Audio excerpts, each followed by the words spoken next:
नमस्कार, इन खबर में आपका स्वागत है। बिहार विधानसभा चुनाव के पहले चरण के लिए नामांकन शुरू होने वाला है। सिर्फ 2 दिन बचे हैं। इस बीच महागठबंधन व एनडीए दोनों को फैसला लेना है कि किसके जिम्मे, किसके खाते में कौन सी सीट आएगी। तभी तो नामांकन होगा, तभी तो तैयारी होगी।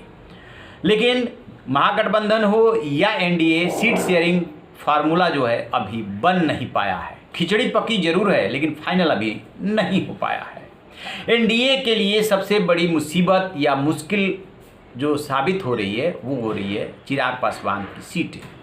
चिराग पासवान अधिक से अधिक सीटों पे चुनाव लड़ना चाहते हैं। पिछले चुनाव में 42 सीटों पे एलजेपी लड़ी थी, तब जेडीयू महागठबंधन के साथ थी, बीजेपी अकेले थी और चिराग पासवान थे, तो इसलिए 42 सीटें उसने दे दी थी। इस बार बहुत सारे घटक दल हो गए हैं, लिहाजा देना संभव नहीं है। उन्होंने इसको लेकर के प्रधानमंत्री से लेकर के और जेपी नड्डा जो अध्यक्ष हैं उनको चिट्ठी लिखी थी और अब उनकी मुलाकात हुई है जेपी नड्डा से।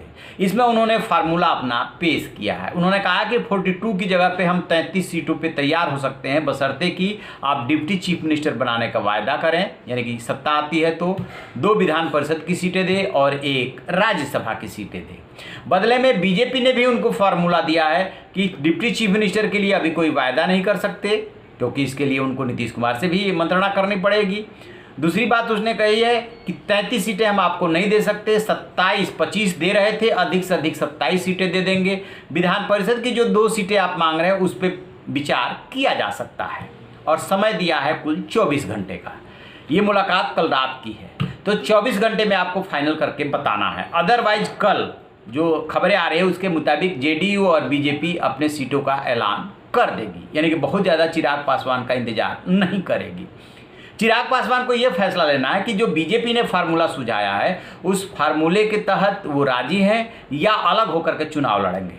चिराग पासवान पहले से ये राग आलापते रहे हैं कि जेडीयू से उनका गठबंधन नहीं है, बीजेपी से गठबंधन है। नीतीश कुमार पे वार करते रहे कोरोना और बाढ़ को लेकर के, और ये कई दफ़े अपनी पार्टी की मीटिंग्स में और वैसे भी बोल चुके हैं कि ज़रूरत पड़ी तो वो 143 सीटों पे चुनाव लड़ेंगे।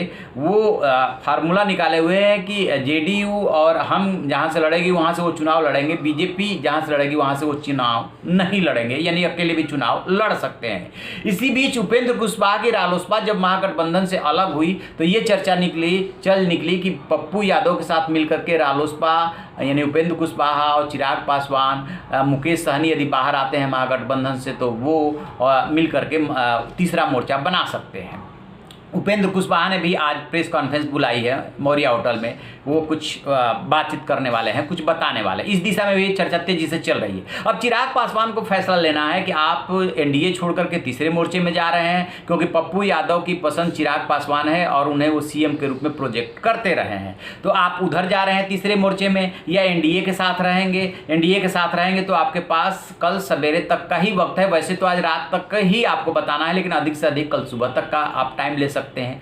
तो अब ये उनको फैसला करना है, वक्त बहुत कम है कि इधर जाना है या उधर जाना है। उधर जाना है तो जोखिम बहुत है, इधर जो है सत्ता आने की गुंजाइश है भी और नहीं भी है। तो जैसे ही इसको लेकर के कोई और अपडेट मिलेगा हम आपको बताएंगे। आप देखते रहिए हमारा डिजिटल चैनल इन खबर। Thank you.